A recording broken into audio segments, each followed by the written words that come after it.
का विधानसभा क्षेत्र की विकास की अगर बात करें, आपके समय में ज्यादा हुआ या अब की बार ज्यादा हुआ?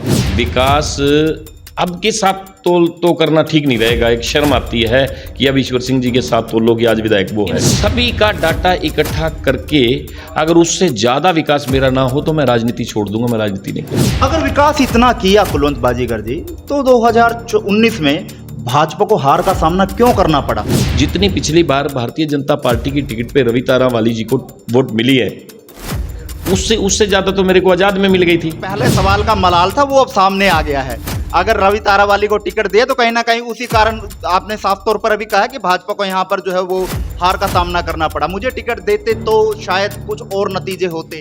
आपने कहा बहुत विकास करवाया, गुला की जनता को डुबोने का काम कर रहे हैं आप लोग। ये तो भला हो रणदीप सिंह सुरजेवाला का, गग्गर नदी और हंसी बुटाना नहर के बीच में एक दीवार बना दिया, बांध बना दिया, जिसको लेकर आज गुलाचिका के लोग जो है वो खुले में सांस ले पा रहे। नहीं तो कब का गुलाचिका डूब जाता। विकास की आप बात करते हैं, ईश्वर सिंह भी फिर रहे हैं, विधायक ईश्वर सिंह भी दिखाई दे रहे हैं। वो आप ईश्वर सिंह जी से इतना सारा घूम रहे हैं तो कहीं ना कहीं दिखाई तो दिए होंगे आप। नहीं, मैंने शायद वो रात को जाता हो, शायद मैं दिन में चल रहा हूँ, मैं उसके बारे में कुछ नहीं कह सकता। ऐसा है, ईश्वर सिंह ने तो विकास भी बहुत ज्यादा करवा दिया, मैं उसके बारे में भी मैं क्या बात कहूँगा।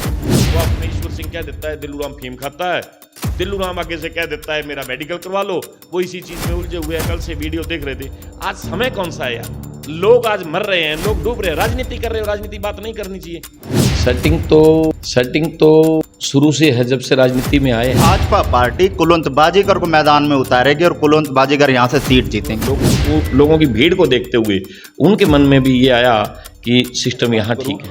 तो पूर्व में विधायक रहे कुलवंत बाजीगर मेरे साथ है। फिलहाल मौजूदा परिस्थितियों को लेकर बातचीत करेंगे और आगे की आगामी रणनीति को लेकर बात करेंगे। गुलाचिका विधानसभा में कितना विकास हुआ और विकास की जो गति है वो कितनी तेज यहाँ चली है। फिलहाल कैमरे पर आप देख रहे हैं हंसता हुआ चेहरा। कहीं ना कहीं चेहरा ये बताता हुआ प्रतीत होता है कि कहीं ना कहीं 2024 में कुलवंत बाजीगर दोबारा मैदान में देखने को मिलेंगे। पहले तो हम बहुत बहुत स्वागत करते हैं कुलवंत बाजीगर। थैंक यू, धन्यवाद। ये चेहरे पे स्माइल, चेहरे पर जो ग्लो है, क्या लगता है कि 2024 में कहीं ना कहीं सेटिंग हो गई है 2024 के लिए? सेटिंग तो शुरू से है, जब से राजनीति में आए हैं। नियत से काम करते रहो, सेटिंग सदा ही रहती है। 2019 में चेहरा मुरझा गया था। 2019 में मैंने ओपन हार्ट सर्जरी करवाई थी। आपको याद होगा, मैं हॉस्पिटल में भी, आप शायद मिलने आए थे, शायद कई पत्रकार इकट्ठे होके। तो उस वक्त मुझे दिक्कत थी। पार्टी ने सोचा भी शायद ये चुनाव ना लड़ पाए, क्योंकि बड़ा ऑपरेशन था, तो इसीलिए दूसरे किसी को दे दी टिकट। बीमारी का तो बहाना है, क्योंकि टिकट हाथ से चली गई थी। चलो वो अब आप अंदाजा लगाओगे, लेकिन ये बात हो सकता है। लेकिन मैं तैयार था इलेक्शन लड़ने के लिए। तो क्या पता पार्टी के संगठन के मन में आ जाए, क्योंकि मुख्यमंत्री जी 2 बार गुड़गांव में पता लेने आए थे मेरा, हॉस्पिटल के बीच में। तो सारे मंत्री आए थे, तो इसी कारण ये हो सकता है, मुझे लगता है कि 2024 में कितना कासवस्त हैं 2024 में कि भाजपा पार्टी कुलवंत बाजीगर को मैदान में उतारेगी और कुलवंत बाजीगर यहाँ से सीट जीतेंगे? क्योंकि पार्टी ने अच्छी तरह ऊपर से देख लिया, समझ लिया। गांवों में मैं जा रहा हूं, मेरा फीडबैक जा रहा है। बहुत से प्रोग्राम हुए हैं, क्योंकि जब भी माननीय धनखड़ जी आए हैं, चाहे नैब सैनी जी आए हैं, चाहे कमलेश डांडा जी आई हैं, चाहे यहाँ किरण बेदी, कर्णदेव कंबोज जी आए हैं, बहुत से हरियाणा के मंत्री, विधायक, संगठन के लोग मेरे निवास पे, मेरे ऑफिस में आए हैं। उन लोगों की भीड़ को देखते हुए उनके मन में भी ये आया कि सिस्टम यहाँ ठीक है। कुलवंत बाजीगर जी, अगर गुलाचिका विधानसभा क्षेत्र की विकास की अगर बात करें, आपके समय में ज्यादा हुआ या अब की बार ज्यादा हुआ? अब तो हुआ ही नहीं, ज़्यादा की क्या बात करेंगे। मेरे टाइम में विकास अब के साथ तो करना ठीक नहीं रहेगा। एक शर्म आती है कि अब ईश्वर सिंह जी के साथ तो लोग आज विधायक वो है। जितने विधायक आज तक रहे हैं, चाहे वो ईश्वर सिंह जी रहे, दिल्लू राम जी ने 9 चुनाव लड़े, चाहे बूटा सिंह जी रहे, चाहे अमर सिंह डांडा जी रहे, चाहे फूल सिंह खेड़ी जी रहे, इन सभी का डाटा इकट्ठा करके अगर उससे ज़्यादा विकास मेरा ना हो तो मैं राजनीति छोड़ दूंगा, मैं राजनीति नहीं करूंगा। अगर विकास इतना किया कुलवंत बाजीगर जी, तो 2019 में भाजपा को हार का सामना क्यों करना पड़ा? देखिए, जो लोगों की भावना, हमारे गुला की तासीर ऐसी है, ये लोग उसी को इज्जत देते हैं जो काम करता है, उसी का साथ देते हैं जो उनके साथ 24 घंटे खड़ा है। मैं व मेरा परिवार बिल्कुल लोगों के साथ है, क्योंकि मैंने उससे पहले इंडिपेंडेंट चुनाव भी लड़ा था और उसमें भी आपको पता है जितनी पिछली बार भारतीय जनता पार्टी की टिकट पे रवि तारावाली जी को वोट मिली है, उससे उससे ज्यादा तो मेरे को आजाद में मिल गई थी। भारतीय जनता पार्टी को लोग वोट देना चाहते थे, लेकिन कैंडिडेट ठीक नहीं था, तो इसीलिए वहां वोट नहीं दे पाए। अगर मेरी सलाह लेते कि मुझे कहते आपको टिकट नहीं देनी, आप बीमार हो, तो मैं वही पहले सवाल का मलाल था, वो अब सामने आ गया है। अगर रवि तारावाली को टिकट दे तो कहीं ना कहीं उसी कारण आपने साफ तौर पर अभी कहा कि भाजपा को यहाँ पर जो है वो हार का सामना करना पड़ा। मुझे टिकट देते तो शायद कुछ और नतीजे होते। बिल्कुल, ये तो हर आदमी कहता है जो मेहनत करता है, क्योंकि ये जनता बता रही है। अब जनता ने बता दिया। अब मैंने नगर पालिका चुनाव लड़वाया मेरी पुत्र वधु को, सारे नेता इकट्ठे दूसरी तरफ हुए थे। ईश्वर सिंह सीटिंग एमएलए था, उसका बेटा चेयरमैन रात दिन वोट मांगता रहा, और भी जितने भी राजनीतिक आदमी थे, चाहे जितने एमएलए बने हुए थे पहले या बनने के चाहवाना, सब लगे हुए थे भी मेरी पुत्र वधु को हराने के लिए। दुष्यंत चौटाला जी भी यहाँ आके एक छोटे से चुनाव में आके वो खड़े हो गए और आके लोगों के बीच में खेड़े पे आके कहने लगे कि मेरी इज्जत देखो। दुष्यंत चौटाला जी के पिताजी अजय चौटाला जी भी यहाँ वोट मांगते रहे, तो फिर भी 4200 वोट बराबर की वोट मेरी पुत्र वधु को मिली, मुकाबले में रही। तो देखो, एक कुलवंत बाजीगर, एक पूर्व विधायक, एक क्या क्या था कुलवंत बाजीगर के पास पद, आज के टाइम कोई पद नहीं था, लेकिन लोगों में लगातार लोगों के दुख सुख में मुख्यमंत्री तो एक ही है आप दोनों का, चाहे वो ईश्वर सिंह जी हो चाहे आप हो, मुख्यमंत्री तो दोनों एक ही है। गठबंधन में सरकार है, तो क्यों नहीं विकास हुआ? भाजपा को भी लोग यहाँ काउंट करते हैं, जेजेपी को नहीं करो, गठबंधन को बात करो।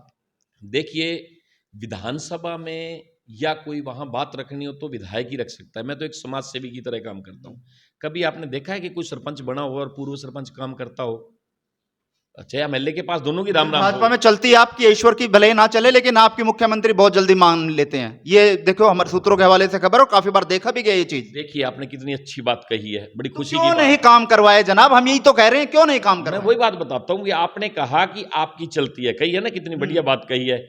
ये मुख्यमंत्री ऐसे हैं, हर समाज सेवी आदमी की सुनते हैं, मेरी ही नहीं, मेरे जैसे और भी प्रदेश में जितने भी लोग समाज सेवी हैं, चाहे वो विधायक नहीं भी हैं, अगर वो मुख्यमंत्री जी के पास जाते हैं तो मुख्यमंत्री उनकी सुनता है। लेकिन बड़े लेवल पे जो काम करवाने होते हैं वो विधायक की जिम्मेवारी होती है। आप मेरे को विधानसभा में बुलवा सकते हो कि अभी सेशन हो और आप कह दो मेरे को 1 मिनट का टाइम दिलवा दो, नहीं दिलवा सकते ना। विधानसभा तो बहुत अलग बात है, मुख्यमंत्री एक ऑफिस में जाकर पर्सनली बात करके काम हो जाते हैं। तो ये पर्सनली अभी काम तभी हुई ना, मैंने इंतजार किया कि इस ईश्वर सिंह जी करवाएंगे। लगातार ईश्वर सिंह जी बयान देते थे, मैं बड़ा पढ़ा लिखा हूँ, इतना पढ़ा लिखा हूँ, मेरे को तो ये पता लगा ये तो यहाँ का सिलेबस ही नहीं है, कुछ सिलेबस ही अलग है जो पढ़े हैं।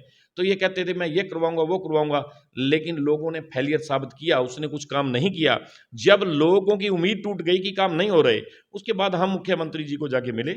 मैं मुख्यमंत्री जी को जाके कहा कि मुख्यमंत्री जी, हमारा गोला पिछड़ा हुआ, हमारा गोला जितना बढ़िया ढंग से इस स्टेज पे हम लेके आए थे, बिल्कुल नाश हो गया। सारी सड़कें टूटी पड़ी हैं, कोई कहीं गली नहीं बन रही, कोई कहीं कोई काम नहीं हो रहा। सामाजिक लोग अगर किसी काम के लिए जाते हैं, कोई सुनवाई नहीं। पिछले 4 साल की बात, एक बात देखो, अगर यहाँ कोई भी बड़ा आंदोलन हुआ, 4 साल छोड़ो, पीछे भी जाओ, चाहे जाट आंदोलन हुआ, कुलवंत बाजीगर उनके बीच में गया। क्यों? क्योंकि ये समाज ने ही विधायक बनाना होता, समाज में जाना जरूरी होता। हरियाणा में बल्कि कोई विधायक नहीं गया था, कुलवंत बाजीगर गया था। प्रेमियों का और सिखों का यहाँ आपस में एक तनाव हुआ दादूवाल को लेके, यहाँ दीवान के लिए 3 दिन कुलवंत बाजीगर बीच में बैठ के, वो दीवान के बीच में, ताकि झगड़ा ना हो, प्रेमियों को भी और दूसरों को भी समझा के बीच में वो किया। जो बड़े मामले, अभी किसान आंदोलन में भी बात आप करो, किसान आंदोलन में भी मैं, लोग जहाँ बैठे थे उनमें जाते रहे, पूछते रहे, क्योंकि जो बड़े लेवल का काम है वो मोदी जी के हाथ में। मैं ना तो वो उसको वापस कर सकता था, केंद्र सरकार का मामला था, हरियाणा सरकार उसमें कुछ नहीं करती। हाँ बिल्कुल, लेकिन उन लोगों के बीच में, जिन लोगों ने विधायक बनाया, जिन लोगों के साथ रिश्ते हैं हमारे, जिन लोगों के साथ उठ बैठ है, जहां हम जन्म में पले हैं, बड़े हैं, तो उनमें जाना हमारा फर्ज था, इसलिए मैं उनमें गया। अभी भी कुछ दिन पहले कुछ किसान एक सूरजमुखी को रेट को लेके इकट्ठे हुए थे, तो यहाँ सिटिंग एमएलए उनके पास नहीं गया, मैं गया, ये टटियाना गया, उनके साथ जाके बैठ के बात उनकी पूछी, बताओ क्या बात है, उन्होंने बातें बताई, वो हमने सरकार तक पहुंचाई। हमारा फर्ज बनता है, हर मुद्दे को लेके अगर हम चलेंगे तो लोग साथ देंगे। गूला हल्का की जनता बड़ी समझदार है, क्योंकि समझदारी का उन्होंने परिचय अभी आपके सामने दिया। अगर मैं उनके बीच में खड़ा था तो जिला परिषद का चुनाव मैंने मेरी मैडम को लड़वाया, एक तरफा जीत मिली। 25 पंचायतें पड़ती हैं, 25 सरपंच थे उसमें, और दूसरी पार्टियों ने तो ये सोचो कुलवंत को हराएं कैसे, उन्होंने तो एक सरपंच खड़ा कर दिया कि सरपंचों की वोट वो ले जाएगा, तो दूसरी तरफ वोट मांगते रहेंगे। लेकिन जनता ने वोट दी है, लीडरों के पास वोट नहीं है। मैं आज एक दावे से बात कहता हूं, जो आदमी कहता हूं ना मेरे पास 500 वोट है, मेरे पास 1000 वोट है या मेरे पास 5000 वोट है, किसी के पास वोट नहीं है। अगर वोट है तो जनता के पास सीधी वोट है। वो जनता के सीधे जो की वोटर हैं, अगर उन वोटरों के साथ टच में रहेंगे और जनता के फायदे के लिए चलेंगे तो हम राजनीति कर पाएंगे। जो आदमी ये कहते हैं कि हम अंदर बैठ के राजनीति कर लेंगे, वो भूल जाएं। बिल्कुल इन बातों पर भी बात करेंगे कुलवंत जी। विकास की बात चल रही है, आपने कहा बहुत विकास करवाया, गुला की जनता को डुबोने का काम कर रहे हैं आप लोग। ये तो भला हो रणदीप सिंह सुरजेवाला का, गग्गर नदी और हासी बुटाना नहर के बीच में एक दीवार बना दिया, बांध बना दिया, जिसको लेकर आज गुलाचिका के लोग जो है वो खुले में सांस ले पा रहे, नहीं तो कब का गुलाचिका डूब जाता। विकास की आप बात करते हैं। देखिए, जो सरकार ने जिस तरीके से कोई भी सिस्टम बनाना होता है लोगों को बचाने के लिए, वो सरकार बनाती है। कोई भी सरकार है कोशिश करती है। आप कह रहे हो कि गग्गर के बांध की, गग्गर के परली साइड भी मेरा गुला हल्का है, उरली साइड भी मेरा गुला हल्का है, दोनों साइड हमारे गुला के लोग हैं। अब एक बात बताओ, ये जितना भी एरिया है, ये दाबा चाबा सारा, ये जितना, ये भी तो गुला का पार्ट है, और जितना उरला है ये भी सारा गुला है। तो इसीलिए सरकार जब भी जो काम करती है, जो मेरे को दिक्कतें जो हमें पता लगा, जैसे वन के साथ साथ जितना भी पत्थर गग्गर के साथ साथ लगवाया, वो मैंने जाल लगवा के पत्थर यहाँ से शुरू होते हुए वो उरलाना तक वो मैंने खुद लगवाया है। यहाँ ऐसी मित्तल थे, मैं खुद मौके पे जाके देखता था। गांव तो अब भी डूबे हुए हैं। ऐसा है, बरसात है, बरसात में तो कहीं भी, चंडीगढ़ में भी पानी आ गया था, चंडीगढ़ में पानी अभी निकला है, पानी चंडीगढ़ की आप फोटो देखिए। बांध ना होता तो शायद आज गुलाचिका पूरा एरिया डूब जाता। तो ये बरसात हो रही है, अब ऊपर वाले ने तो जो अपने तरीके से देखना, ऊपर वाले तो ऊपर वाला अपनी खुद ही समझता है। सरकार को और वहां के नुमाइंदे को तो कम से कम जनता के बारे में सोचना पड़ेगा। नहीं, बिल्कुल सरकार, अब मैं आज पूर्व विधायक हूँ, आज भी मैं जैसे लोगों के बीच में गया, मैं जैसे कल भी गया, परसों भी गया, जब गया जहां तक गाड़ी गई थी मैं गाड़ी लेके गया। मेरे पास वीडियो गाड़ी में भी आई है, लोगों ने खींची हुई भेजी है। जब मैं पानी में चल रहा था तो जहां तक गाड़ी गए गाड़ी में गए, जहां नहीं गाड़ी जा सकी मैं ट्रैक्टरों पे चढ़ के, खुद मैं ट्रैक्टर चला के, मैं गांवों के अंदर भी गया, मैं सिहाली के अंदर भी गया, मैं रत्ता खेड़ा के अंदर भी गया, मैं भूसला में भी गया, मैं इसी तरीके से इधर बोपुर के अंदर भी गया। हालात देखे आपने? हालात, पानी बहुत ज्यादा पानी है, आसपास इतना पानी है, और उसके लिए मैंने डीसी साहब से, एसडीएम साहब से, तहसीलदार साहब से लगातार लगा रहा है चर्चा में। मैंने माननीय प्रदेश अध्यक्ष धनखड़ जी से भी बात की है कि जो जो मुद्दों पे चलो बात करनी थी वो सारी बातें लंबी हो जाएंगी, लेकिन मैंने जाके प्रशासन को भी ये बातें बताई हैं कि कहाँ किस चीज़ की ज़रूरत है। एक जगह पानी सड़क से नहीं निकल रहा था, एक तरफ डूब रहे थे, ये अब मान लो ये बलवेड़ा के पास सारा परली तरफ पानी था, उरली तरफ नहीं था, बल्कि वहाँ एक सैफन दबाने की बात थी। मैंने खुद जाके एक जिमीदार को रिक्वेस्ट करके मैंने उसकी ठोडी हाथ लगाया, भाई मान जाए, एक पिन्नू नाम का जिमीदार था, मैंने उनको मना के, उसकी जिधर जमीन पड़ती थी वहां उसको मनाया। वो कहता था मेरी तरफ पानी आ गया, हमारा नुकसान ना हो जाए, लेकिन उधर डूबने लग रहे हैं पानी में, का बंट जाएगा, तो इसीलिए वहां जाके वो भी मंजूर करवाया, ठीक करवाई गई है। आप जाके पूछ सकते हो, आप अभी भी जाके पता कर सकते हो। तो इसीलिए जहां जहां जरूरत है, लेकिन अभी मैं एक बात और कहता हूं, रत्ता खेड़ा, दाबा, चाबा, खंबेड़ा, सरोला, जो इस शहर में सारा एरिया है, बहुत ज़्यादा पानी भरा पड़ा है। बल्कि मेरी डीसी साहब से भी बात हुई है, मैं थोड़ी देर पहले भी करके हटा हूँ, कि वहाँ अपना बोट भेजें, किश्तियाँ भी भेजें, वहाँ जो ज़रूरतें हैं उन लोगों की तरफ ध्यान दें।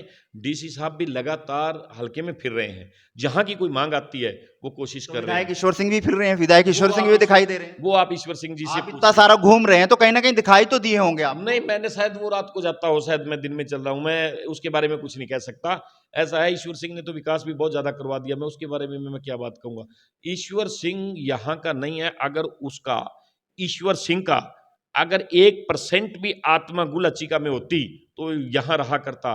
वो कुरुक्षेत्र का आदमी है, शायद वो कुरुक्षेत्र गया हो कि लोगों को देखने के लिए, इसीलिए उसने यहाँ लोगों के बीच में ना आया, ना सुना, ना सुनाई की। अब ईश्वर सिंह के और दिल्लू राम जी के बारे में बात क्या कहूँ। वो आपस में ईश्वर सिंह कह देता है दिल्लू राम फीम खाता है, दिल्लू राम आगे से कह देता है मेरा मेडिकल करवा लो, वो इसी चीज में उलझे हुए हैं। कल से वीडियो देख रहे थे। आज समय कौन सा है यार, लोग आज मर रहे हैं, लोग डूब रहे हैं, राजनीति कर रहे हो, राजनीति बात नहीं करनी चाहिए। ये तो आप आगे इंटरव्यू लेने के लिए आप मेरे को पूछ रहे हो, मैंने आपको तो नहीं बुलाया कि आप मेरे आगे इंटरव्यू लो, आपने मेरे को पूछा, अभी मैं सुबह से निकला हुआ था, सुबह से निकला हुआ मैं आया, जैसे आया अभी खाना खुना खा के तैयार होकर दोबारा अभी रत्ताखेड़ा साइड में जा रहे हैं और ट्रैक्टर ट्रूक्टर सारे अभी आप मूवी भर लेना मेरी, क्योंकि हम लगातार अब नहीं, कोरोना में भी कुलवंत बाजीगर ने खुद सारी जगह हमने वो दवाई हमने आपसे पहले काफी बार वार्तालाप की है उस बारे में।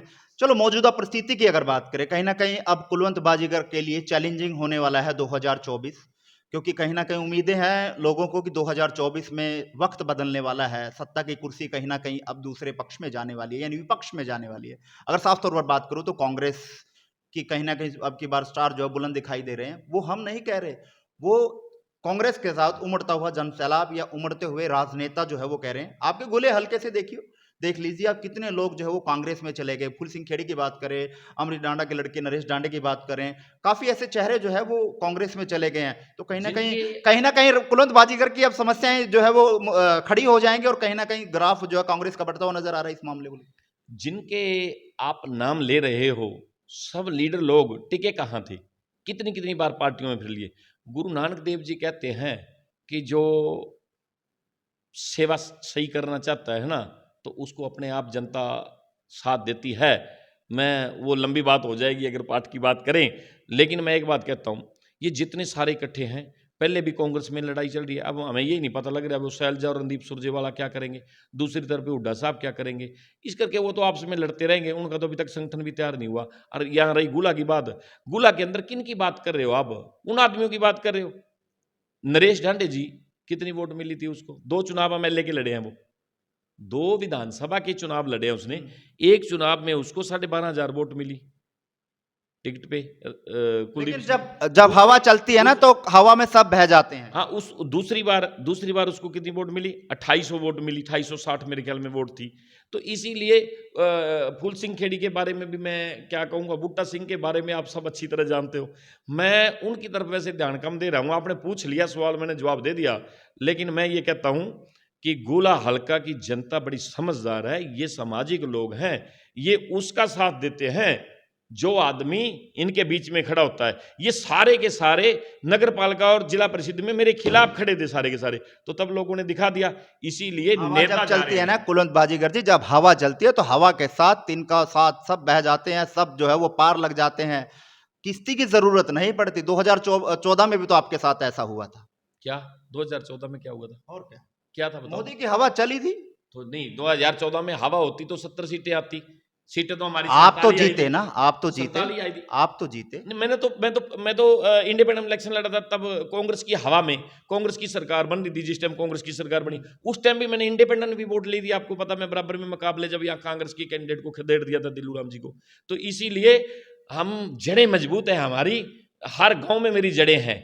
ऐसा एक गांव का नाम बताओ, मैं हर गांव के बारे में बताता हूं आपको, मैंने क्या काम कराया, कितनी। इसीलिए मुझे कोई सामने टिकट ना मिली रवि तारावाली को अगर भाजपा दोबारा से मैदान में उतार देती है, तो कहीं कुलवंत बाजीगर 2019 वाली गेम तो ना खेल दे। ये आप ऊपर पार्टी से पूछियो किसको उतारना है, हम तैयारी कर रहे हैं। मैं तो इतनी बात कहूंगा कि 2024 के अंदर आप इसी जगह पे, इसी दफ्तर में, दफ्तर पूरा बना हुआ है, यहीं आगे सवाल जवाब पूछोगे, कुलवंत बाजीगर एमएलए होगा और आप इसी तरह। टिकट नहीं मिली फिर भी क्यों ना मिलेगी, हम क्यों सोचे? रवि तारावाली का साथ देंगे। पिछली बार तो जहां तक सूत्रों के हवाले से खबर साथ नहीं दिया। मैं नेगेटिव सोचा नहीं करता। अब आप कह रहे हो अगर टिकट ना मिली, अगर कल तक मैं रहा ना या आप ना रहे, कुछ भी हो जाए, अटैक भी तो हो सकता है बंदे को।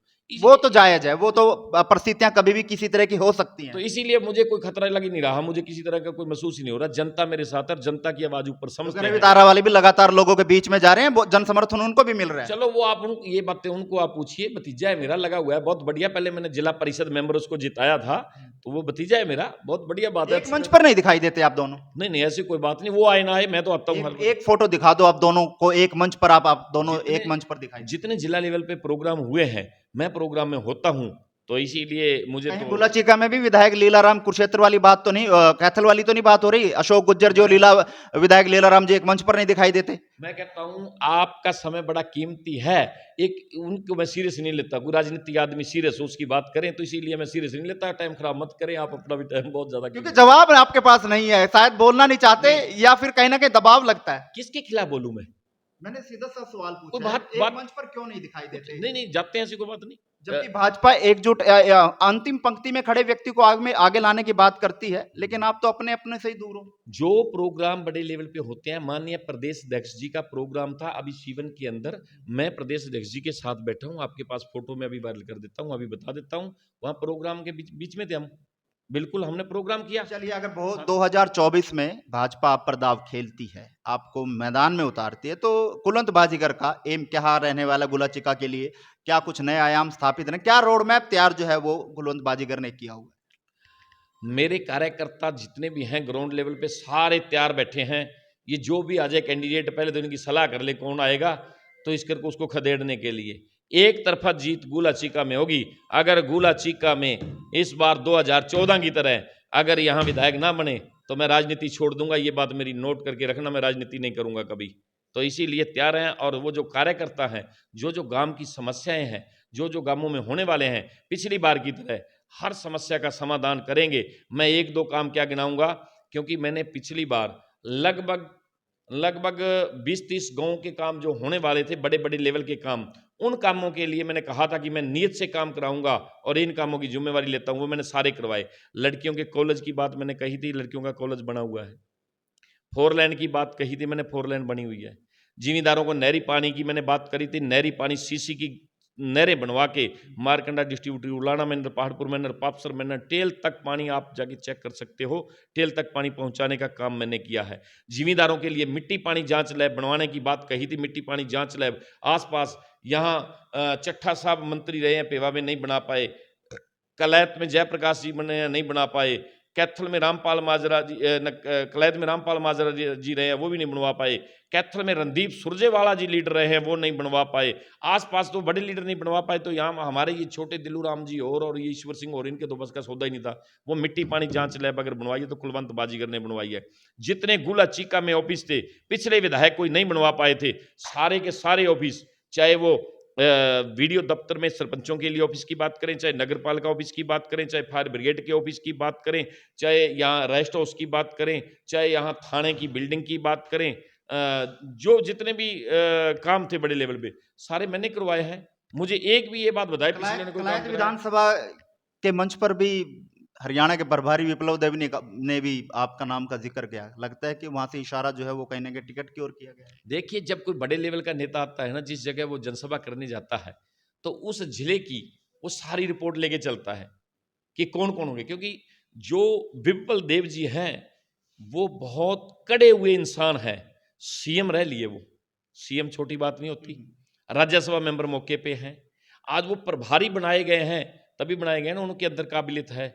वो इस तरीके से सारे हरियाणा को देख रहे हैं। विप्लव देव जी की अध्यक्षता में हरियाणा के अंदर दोबारा से सरकार तीसरी बार बनेगी, ये मैं गारंटी से कहता हूं, क्योंकि वो पहचानते हैं, वो ग्राउंड लेवल पे देखते हैं कि जनता क्या चाह रही है और जनता में क्या है, तो इसलिए वो चेक करने का नजरिया उनके पास है, उन्होंने परखी मार के चेक कर ली। चलो, आखिरी सवाल है मेरा कुलवंत बाजीगर, और ज्यादा करिए कोई बात नहीं, आखिरी सवाल है। सवाल बड़ा तीखा है और सवाल हरियाणा से जुड़ा हुआ है। अगर 2024 में मनोहर लाल खट्टर जी का चेहरा अगर रहता है तो लगता है उम्मीदें कि सरकार बना पाएंगे। अगर अनिल विज का चेहरा अगर आता है सीएम के लिए, तो क्या मुख्यमंत्री मनोहर लाल खट्टर से ज्यादा सीटें अनिल विज ले पाएंगे? पिछली बार माननीय मुख्यमंत्री मनोहर लाल जी थे, मैं जब विधायक था, तो दोबारा भी तो मनोहर लाल जी बने। अब हालात कुछ और हैं। नहीं, ऐसा है, हमारे जो गृह मंत्री अनिल विज जी हैं वो भी हमारे सम्मानित हैं, लेकिन कुलवंत बाजीगर इतनी बड़ी ताकत नहीं है कोई इस सवाल का जवाब दे। वो केंद्र का नेतृत्व क्या लगता क्या है? चलो, आपका हम वो जान लेते हैं, विचार क्या है? आपको क्या लगता है कि दोनों में से कौन सा चेहरा अगर सामने भाजपा पार्टी करती है तो कौन सा ज्यादा सीटें ले सकता है? क्या मोदी और अमित शाह किसी को दिल की बात बता देंगे कभी? इसीलिए वो पार्टी का ऊपर नेतृत्व। मुझे ये लगता है कि हरियाणा के अंदर भारतीय जनता पार्टी की सरकार बनेगी, 100% बनेगी। ये सवाल बाद में फिर करना, जो आज लोग कह रहे हैं। आज लगभग 1 साल समय बचा है पूरा, 1 साल के अंदर जो लोगों की जरूरतें हैं वो और पूरी होंगी। मान लो कहीं कमी रही हुई, अभी तक भारतीय जनता पार्टी वोट इकट्ठा करने के लिए नहीं चल रही, वो सरकार चला रही है, वो राज कर रही है। किसानों पे लाठियां बांध दी, कर्मचारियों पे लाठियां बांध दी, और तमाम और संगठनों की बात करें उन पे लाठियां बांध दी। सरकार आने की बात करते हो, सपने सत्ता के ले रहे हो। ऐसा है, बहुत से किसान हमारी पार्टी के साथ हैं, किसानों का विंग बना हुआ है, सुखविंदर मांडी प्रदेशाध्यक्ष हैं, किसानों के लगातार प्रोग्राम हो रहे हैं। जो दूसरी पार्टियों के कुछ साथी हैं वो अपने आप को दिखा के चाहे कुछ करते हो, मैं कह नहीं सकता, लेकिन जो जनता आवाज वो अगर अगर कहीं इकट्ठे होते हैं, कोई बात रखते हैं, तो मैं किसानों के अंदर गया था, मैंने बताया आपको। तो इसीलिए अगर आप किसी भी समाज की बात करेंगे, ये काम जब सरकार के अंदर किसके खिलाफ बोलेंगे, मान लो पीछे जब मैं विधायक था, या आंगनवाड़ी वाली आई औरतें, या नारे लगाती आई मुर्दाबाद मुर्दाबाद, बल्कि मेरी माँ को पता नहीं था इस बात का, वो चुबारे के ऊपर खड़ी देख रही थी, को बेटे क्या कर दिया आपने ऐसा जो मुर्दाबाद नारे लगा रही हैं। तो मैं कहा माँ ये राजनीति आपको नहीं पता। वो बैठी, थोड़ी देर में जब मैं उनसे बात पूछी, उनका विज्ञापन लिया और उनकी बात पूछ के उसके बाद वो कह रही है कुलवंत बाजीगर जिंदाबाद जिंदाबाद। तो इसीलिए वो किसके पास जाएंगे, जिसके पास उम्मीद है, वो मनोहर लाल जी के खिलाफ नारे लगाएंगे, और जब वहां से वो जो चीज मांगेंगे वो मिलेगी। अब एक बात देखो, मिली ना, लाठियां मिली, लाठियां मिली। अगर कुछ शरारत करता है, हो सकता है कुछ शरारत की हो किसी ने, उसके बारे में मैं ज्यादा लंबी बात नहीं कहूंगा, लेकिन मैं एक बात कहता हूं, आप तो कह रहे हो सरपंचों के ये लाठियों की बात कर रहे हो, लाठियां नहीं, उनकी सैलरी 5,000 कर दी, ताकि लोग आते हैं उनके पास सारा दिन लोगों की इज्जत करे, एक सम्मान भत्ता 5,000 कर दिया। और पंचायत मेंबर तक का जो नीचे लेवल का एक वार्ड का मेंबर है उसको भी 1,000 से दुगनी कर दी, लगभग 1,600 रुपए। लगता है कि एक परिवार का सदस्य अगर पंच है या सरपंच है, उसका 5,000 और 1,600 रुपए में गुजारा होगा? नहीं, वो गुजारा राजनीतिक गुजारे के लिए नहीं होती, वो एमएलए की तनख्वाह तो मतलब लाखों में है। नहीं, वो एक सम्मान भत्ता है। एमएलए का तो सर ज्यादा है ना फिर। नहीं नहीं, एमएलए की भी बात आप कितनी कितनी मानते हो एमएलए की? 1 लाख प्लस तो एमएलए की टीएडीए लगा के बड़ी मुश्किल से 1 लाख पार नहीं करती, नीचे होती है। ये मैं आपको बता 1 लाख लगा लो। जानकारी के लिए बता दूं, वैसे मेरे ख्याल में शायद 50,000 है कुछ टीएडीए। जैसे मान लो मैं चंडीगढ़ गया, जो एमएलए होते हैं वो चंडीगढ़ जाते हैं, उसका खर्चा होता है। आपने तो ले रखे हैं, याद होना चाहिए। हाँ, 1,22,000 रुपए मिलते थे, जिसके अंदर 50-60,000 का तो मीटिंगों में तेल लग जाता था, तो होता था। और उसके बाद मैं एक बात और बताऊंगा, आपने जो बात पूछ ली है, एमएलए का काम लगातार सवेरे से शाम तक लोगों में जाना होता है। लगभग 2-3 हजार का लोग तेल गाड़ी में फूकता है। उसके बाद प्रोग्रामों में जाना होता है, हर जगह प्रोग्रामों में, कहीं क्रिकेट वाले मिल गए, कहीं कोई सामान, कोई जगराते वाले, कोई कहीं, सब जगह देना होता है ना। इसीलिए, और दफ्तर खुलता है, दफ्तर में 2 आदमी चाय पानी पिलाने के लिए भी बैठे होते हैं। वो एमएलए की तनख्वाह नहीं होती, वो एक समाज सेवा के लिए मैनेजमेंट होता है। वो मैनेजमेंट एक हिसाब की मिलती है, जो करते हैं तो वो आगे भी राजनीति में बढ़ जाते हैं। और जो वो पैसा जो मिला है अगर वो अपनी जेब में हड़प लेते हैं तो उसके बाद अगली बार लोग वोट नहीं देते। तो इसीलिए ये जो खर्चा है वो सरकार की लोगों की सहूलियत के लिए दिया जाता है। मैं तो ये बात कहूंगा, जो भी एमएलए या पूर्व एमएलए लोगों की लगातार सुनता है, वो राजनीति में जिंदा रहता है। जो खर्चा करता है, आए जाए को चाय पानी पिलाता है, उनकी इज्जत करता है, उसको आगे भी लोग ध्यान देते हैं।